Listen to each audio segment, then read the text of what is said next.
يا رب العالمين الله الله صل على طه الأمين الله الله نحمده ونستعينه ونستغفره ونعوذ بالله من شرور أنفسنا ومن سيئات أعمالنا من يهده الله فلا مضل له ومن يضلله فلا هادي له ونشهد أن لا إله إلا الله وحده لا شريك له ونشهد أن محمدا عبده ورسوله أما بعد أعوذ بالله من الشيطان الرجيم بفضل بسم الله الرحمن الرحيم ربنا آمنا فاكتبنا مع الشاهدين صدق الله العليم. கண்ணியத்திற்குரிய அல்லாஹ்வின் நல்லடியார்களே, சகோதரர்களே, எல்லாம் வல்ல இறைவன் தன்னுடைய திருமறையின் மூலமாக கற்றுத்தரக்கூடிய சொல்லித்தரக்கூடிய ரப்பனா என்று சொல்லக்கூடிய துவாக்களினுடைய வரிசையில் இன்று நாம் பார்க்கக்கூடிய இந்த துவா 18வது இருக்கக்கூடிய ரப்பனா ஆமன்னா ஃபக்துபுனா மஅஷாஹிதீன் என்று சொல்லக்கூடிய துவாவினுடைய விளக்கங்களையும் அதனுடைய சிறப்புகளையும் நாம் பார்க்கலாம்.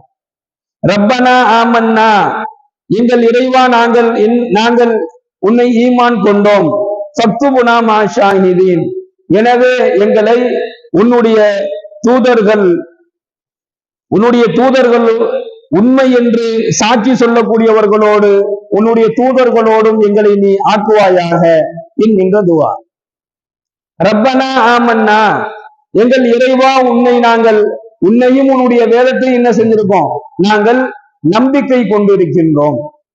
இந்த நம்பிக்கையினுடைய அடையாளமாக நாம் வாயின் மூலம் நம்முடைய ஈமானை சொல்வதும் பெரிதல்ல. அல்லாஹ்வை நான் ஈமான் கொண்டுள்ளேன், அல்லாஹ்வினுடைய வேதத்தை நான் ஈமான் கொண்டுள்ளேன், அல்லாஹ்வுடைய தூதர்களை நான் ஈமான் கொண்டுள்ளேன் என்பதாக வாய் வழியாக சொல்வது பெரிய விஷயம் அல்ல. அதை செயல் வடிவத்திலே கொண்டு வருவதைத்தான் அல்லாஹ் விரும்புகிறான். அப்போ நம்பிக்கை கொண்டோம் என்பதாக நாம் அல்லாஹ்ட்ட நம்ம இந்த பிரார்த்தனை செய்யும் பொழுது அந்த நம்பிக்கை உண்மையா நம்மள்ட்ட இருக்குதாங்கிறத அல்லாஹ் பார்க்க. ரப்பனா ஆமன்னா, யா அல்லாஹ், நாங்கள் உன்னை ஈமான் கொண்டுள்ளோம், உன் வேதத்தை ஈமான் கொண்டுள்ளோம் என்பதாக நாம் சொல்லும் பொழுது அந்த நம்பிக்கை நம்மள்ட்ட இருக்குதா, அந்த நம்பிக்கையில அந்த அடியான் எவ்வளவு உறுதியா இருக்கிறான் அப்படிங்கறத அல்லாஹ் நிச்சயமாக என்ன செய்யறான், நம்மை கண்காணிக்கக்கூடியவனாகவும் நம்மிடத்துல அந்த நம்பிக்கை உறுதியா இருக்குதாங்கிறத அல்லாஹ் பார்க்கக்கூடியவனாகவும் இருக்கிறான். அந்த நம்பிக்கையினுடைய முகமாக நம்முடைய செயல்பாடுகள் அமைந்திருக்க வேண்டும். அந்த செயல்பாடுகளின் மூலமாகத்தான் என்ன செய்ய முடியும், நாம் அல்லாஹ்வினுடைய பொருத்தத்தை அடைய முடியும் என்பதை நாம் விலகிக் கொள்ள வேண்டும். எல்லாம் வல்ல இறைவன் தன்னுடைய திருமறையிலே பதிவு செய்கின்றான், யா பனீ இஸ்ராயீல் அஸ்குரு நிஅமதி அல்லதி அன்அம்து அலைக்கும். இந்த இஸ்ரவேலர்களை பற்றி அல்லாஹ் இந்த வசனத்துல பேசுறான். இந்த பனு இஸ்ரவேலர்கள் அல்லாஹ்வினுடைய நிஅமத்துகளை அதிகமாக பெற்றுக் கொண்டவர்கள். அவங்களுக்கு ஏதாவது ஒரு விஷயத்தை அவங்க அல்லாஹ்வை ஈமான் கொள்ள வேண்டும், நம்பிக்கை வைப்பார்கள். அந்த நம்பிக்கையில திடீர்னு அவங்களுக்கு ஒரு தளர்ச்சி ஏற்படும். நல்லா நம்பிக்கிட்டே வருவாங்க, அல்லாஹ்வையும் இறைவனையும் நம்பிக்கொண்டே வருவார்கள். திடீர்னு அந்த நம்பிக்கையில அவங்களுக்கு ஒரு தளர்ச்சி ஏற்படும். அப்போ அவருடைய தூதர்கள், அவங்களுக்கு அனுப்பப்பட்ட அந்த நபி, அல்லாஹ் மீது நீங்க ஏன் நம்பிக்கை இழக்கிறீங்க அப்படின்னு சொல்லுவாங்க. கேட்கும் போது, எங்களுக்கு இந்த மாதிரி ஒரு நிகழ்ச்சி எங்களுக்கு நடந்துச்சு அப்படின்னு சொன்னா எங்களுடைய நம்பிக்கையில நாங்க உறுதியா இருப்போம்பாங்க. உடனே ஏதோ ஒரு நிகழ்ச்சி என்ன செய்வான், அல்லாஹ் நடத்தி காட்டுவான், அப்புறம் நம்பிக்கை கொள்வாங்க. இப்படி நிறைய நிஅமத்துகளை அவர்கள் அல்லாஹ்விடத்திலிருந்து பெற்றுக் கொண்டார்கள். அவங்க நிறைய நிஅமத்துகளை அல்லாஹ்விடத்திலிருந்து அவர்களுக்கு அனுப்பப்பட்ட அந்த நபியின் மூலமாக, மூசா நபி அலைஹிஸ்ஸலாத்து வஸ்ஸலாம் அன்னவர்களின் மூலமாக அவர்கள் அல்லாஹ்வை நம்பிக்கை கொள்வதற்கு நிறைய நிஅமத்துகளை நிபந்தனையாக பெற்றுக் கொண்டார்கள். இது நடந்துச்சுன்னு சொன்னா நாங்க என்ன செய்யறோம், ஈமான் கொள்றோம். இது செஞ்சு கொடுத்தீங்கன்னா நாங்க நம்பிக்கை கொள்றோம். இந்த மாதிரிலாம் நிறைய நிஅமத்துகளை என்ன செஞ்சாங்க, அவங்க அல்லாஹ்வுடைய நிஅமத்துகளை பெற்றுக் கொண்டார்கள். அதைத்தான் அல்லாஹ் சொல்றான், யா பனீ இஸ்ராயீல் அஸ்குரு நிஅமதி அல்லதி அன்அம்து அலைக்கும். இஸ்ராயீலின் மக்களே, உங்களுக்கு நான் வழங்கிய அற்புதங்களை நீங்கள் நினைவு கூறுங்கள் என்பதாக அல்லாஹ் சொன்னான். உங்களுக்கு நான் எவ்வளவு அற்புதங்களை நிஅமத்துகளை உங்களுக்கு நான் வழங்கி இருக்கிறேன், அதை நீங்க நினைச்சு பாருங்க. உங்களுக்கு எவ்வளவோ விதமா நீங்க கேட்கிறப்பெல்லாம் உங்களுக்கு என்ன செஞ்சிருக்கோம், நாம நியாமத்துகளை கொடுத்திருக்கிறோம். அதை நீங்க கொஞ்சம் நினைச்சு பாருங்க. நீங்கள் எனக்கு அளித்த வாக்குறுதியை நிறைவேற்றுங்க. அல்லாஹ் சொல்றான், நீங்க எனக்கு அளித்த வாக்குறுதியை நீங்க நிறைவேற்றுங்க. உங்களுக்கு அளித்த வாக்குறுதியை நான் நிறைவேற்றுகிறேன். அப்படின்னு நல்லா சொன்னான். இல்ல எனக்கு இந்த மாதிரி உணவு கேட்டாங்க, நாங்க உழைக்கலாம் முடியாது, எங்களுக்கு பசி எடுக்கிறப்பெல்லாம் உணவு வேணும்னாங்க. அல்ல உணவை கொடுத்தான். அந்த உணவை அவர்கள் நன்றாக சுவைத்து கொண்டு நன்றாக இருந்தார்கள். ஆனா என்ன ஆச்சு அப்படின்னு சொன்னா, மீண்டும் என்ன செய்யறாங்க, அவங்களுடைய ஈமான்ல இறையச்சத்துல வழி தவறுறாங்க. இப்ப அல்லாஹ் சொல்றான், உங்களுக்கு நான் அளித்த நீங்கள் இதெல்லாம் எனக்கு யாரெல்லாம் நீ கொடுத்தன்னு சொன்னா இனி நாங்க வணங்குறோம், உன்னுடைய இறை நம்பிக்கையில நாங்க உறுதியா இருப்போம் நீங்க சொன்னீங்களே, அப்ப எனக்கு அளித்த வாக்குறுதியில நீங்க உறுதியா நிறைவேற்றுங்க. உங்களுடைய வாக்குறுதிகளை, உங்களுக்கு நான் அளித்த வாக்குறுதிகளை என்ன செய்யறேன், நான் நிறைவேற்றி கொடுக்கிறேன். நீங்கள் என்னையே அஞ்சுங்கள் என்பதாக இந்த வசனத்தின் வாயிலாக அல்லாஹ் சொல்றான். அல்லாஹ்வினுடைய ஒரு விஷயம் என்ன அப்படின்னு சொன்னா, அல்லாஹ் தன்னுடைய அடியார்களுக்கு என்ன சொல்றானா, நீங்க எனக்கு அளித்த வாக்குறுதியை நிறைவேற்றுங்க. அப்ப நாம அல்லாஹ்விற்கு என்ன வாக்குறுதி அளித்திருக்கோம் அப்படின்னு சொன்னா, நாம அளித்த வாக்குறுதி என்னன்னா, யா அல்லாஹ் உன்னை நாங்கள் ஈமான் கொண்டிருக்கிறோம். இதுதான் நம்ம அல்லாஹ் கொடுத்த வாக்குறுதி. நீதான் எங்களுடைய இறைவன், நாங்கள் உன்னுடைய அடிமை. நீ எதை கட்டளையிட்டாயோ அதை நாங்கள் செய்வோம், எதை நீ தடுத்தாயோ அதை நாங்க தடுத்து வாழ்வோம், எதை நீ செய்ய வேண்டும் என்பதாக எங்களுக்கு அனுமதி வழங்கினாயோ அதை நாங்க செய்ய போறோம், இதை நீ செய்யக்கூடாது என்பதா சொன்னே அதை விட்டு நாங்க ஒதுங்கிடுவோம். நாங்கள் உன்னை வணங்குவோம், உன்னை திக்ரு செய்வோம், உன்னை இபாதத் செய்வோம், உனக்கு நன்றி செலுத்துவோம் என்பதாக நாம் அல்லாஹ்விற்கு நாம வாக்குறுதி கொடுத்திருக்கோம். அந்த வாக்குறுதியை நாம நிறைவேற்றணும் அப்படின்னு சொன்னாதான் பத்துமுனா மாஷாஹிதீன், நாளைக்கு மறுமை நாளையில அல்லாஹு தஆலா தூதர்களோடு, அவனுடைய தூதர்களோடு அவனை உண்மை என்று சாட்சி சொல்லக்கூடிய அந்த நல்லவர்களோடு என்ன செய்வான், அல்லாஹ் நம்மை ஆக்கி வைப்பான். அப்போ அதுக்கு முன்னாடி நாம அல்லாஹ்விற்கு அளித்த வாக்குறுதிகளை நாம உறுதியா இருக்கணும்.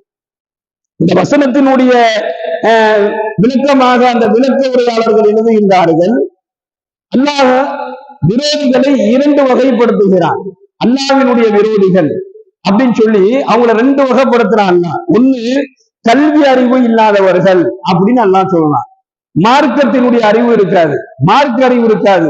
கல்வி அறிவு என்பதில இங்க மார்க்க அறிவு இருக்காது. ஏன்னா மார்க்கத்தினுடைய நிலைகளை, மார்க்கத்தினுடைய விஷயத்துல, மார்க்கத்தினுடைய சட்ட திட்டங்களை அறிந்தவர்களாக ஒரு இஸ்லாமிய ஒரு முஸ்லீம் இருக்கணும். அவருக்கு மார்க்கத்தினுடைய சட்டம் அவருக்கு தெரியணும்.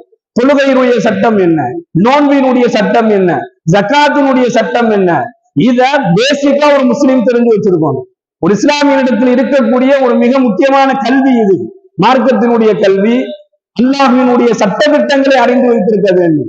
இன்னும் சொல்ல போனா எது ஹலால் எது ஹராம் என்பதை ஒரு முஸ்லீம் அறிந்து வச்சிருக்கணும். எனக்கு அது தெரியலன்னு சொல்லி சொல்லக்கூடாது. வாரிசுரிமை சட்டம், நாம சொத்தை யார் யாருக்கு எப்படி நம்ம பிரிச்சு கொடுக்கணும் அப்படிங்கக்கூடிய இந்த வாரிசுரிமை சட்டம் எல்லாம் பேசிக்காவே ஒரு முஸ்லீம் தெரிஞ்சு வச்சிருக்கிறோம். கல்வி அறிவு இல்லாதவர்கள், இந்த மார்க்கத்தினுடைய கல்வி அறிவு இல்லை அப்படின்னு சொன்னா அவங்களுடைய நிலைமை எப்படி ஆயிடும்னா, மூதாதையர்களை கண்மூடித்தனமாக என்ன செய்வாங்க, நம்பிக்கை கொள்வாங்க. அவங்க என்ன செஞ்சாங்களோ அதை செஞ்சிருவோம், அதுதான் நமக்கு மார்க்கம், அதுதான் நமக்கு வழிமுறை அப்படின்னு சொல்லி போயிடுவாங்க. அப்படித்தான் அந்த இஸ்ரவேலர்களும் இருந்தார்கள். அதைத்தான் அந்த விளக்கோரையாளர்கள் சொல்லுகின்றார்கள். மூதாதையர்களை கண்மூடித்தனமாக நம்பக்கூடியவர்களாக, அவர்களுடைய பாதை அசத்தியமானதாக இருந்தாலும், அவங்க மூதாதையர்கள் சென்ற பாதை சத்தியமாக இல்லாமல் அது அசத்தியமாக இருந்தாலும் அது என்ன செய்வாங்க, அதை அவங்க பின்பற்றக்கூடியவர்களாக இருந்தார்கள். அதை ஈமான் கொண்ட நிலையில அதில் உறுதியாக அதில் என்ன செய்வாங்க, அதுல உறுதியா இருப்பாங்க. ஆனா அல்லாஹ் என்ன சொல்றான் அப்படின்னு சொன்னா, அறிவை கொண்டு, உங்களுடைய அறிவை கொண்டு, அப்போ நமக்கு அல்லாஹ் அறிவை கொடுத்திருக்கிறான். அந்த அறிவை கொண்டு மார்க்கத்தினுடைய சட்ட திட்டங்களை தெரிந்து கொள்ள வேண்டும். தெரிந்து கொள்வதற்கு உண்டான எல்லா விதமான முயற்சிகளையும் மேற்கொள்ள வேண்டும். அப்படி முயற்சி செஞ்சு மார்க்கத்தினுடைய அந்த கல்வி அறிவுகளை பெற்றுக்கொண்டோம் அப்படின்னு சொன்னா, ஈமான் கொண்டதுல அல்லாஹ் எந்த வகையில அல்லாஹ் அவனை ஈமான் கொள்ள வேண்டும் என்பதாக நமக்கு சொல்லியிருக்கிறானோ அதை அறிந்து உணர்ந்து ஈமான் கொள்வதும் அதில் உறுதியாக இருப்பதையுமே அல்லாஹ் பேசி சொல்லி காண்பிக்கின்றான். கனிமிக்க அல்லாஹ்வின் நல்லடியார்களே, சகோதரர்களே, ஹஜ்ரத்னா உமர் ரலியல்லாஹு அவர்கள் இந்த ஹதீஸை அறிவிக்கின்றார்கள். நபிகள் நாயகம் ஸல்லல்லாஹு அலைஹி வஸல்லம் அன்னவர்கள் ஈமான்ல எவ்வளவு உறுதியாக இருக்க வேண்டும் என்பதாக சொல்லியிருக்கிறாங்க அப்படின்னு சொன்னா, அல்லாஹ்வினுடைய கட்டளைகளை நிறைவேற்றக்கூடிய விஷயத்துல நாம எவ்வளவு உறுதியா இருக்கிறோமோ அவ்வளவு உறுதியா அந்த அடியானுடைய தேவையை அல்லாஹ் நிறைவேற்றுவதில் ஆகிவிடுகின்றான். இப்ப உதாரணத்துக்கு சொல்ல போனா ஒரு ஃபஜருடைய தொழுகையை நிறைவேற்றுவார். ஃபஜருடைய தொழுகைய ஒருவர் நிறைவேற்றிட்டாரு அப்படின்னு சொன்னா அவர் ஃபஜரு தொழுகை வந்துட்டாரு, ஃபஜரு தொழுகையை தொழுதுட்டாரு. அன்றைய நாள் முழுவதும் அவருடைய எல்லா விதமான தேவைகளையும் நிறைவேற்றி வைக்கக்கூடிய பொறுப்பை, உறுதியை அல்லாஹ் ஏற்றுக்கொள்கிறான். ஸல்லல்லாஹு அலைஹி வஸல்லம் சொல்றாங்க. இதுதான் அல்லாஹ்வினுடையது.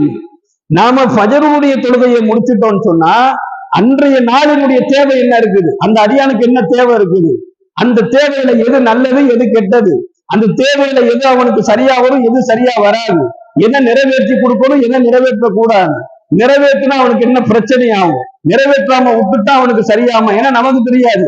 நாம நினைச்சுக்கிட்டு இருப்போம் இது நடந்துருச்சுன்னா நமக்கு சரியா போயிடும் அப்படின்னு நாம நினைப்போம். ஆனா அல்லாஹ்வுக்கு தெரியும் இது நடந்தா இவனுக்கு பிரச்சனை ஏற்படும். அதுக்காண்டி என்ன செய்வான், நம்ம நடக்கணும்னு நினைப்போம், அல்லாஹ் அதை நடத்தி காட்ட மாட்டான். அதுல காரணம் இருக்கு.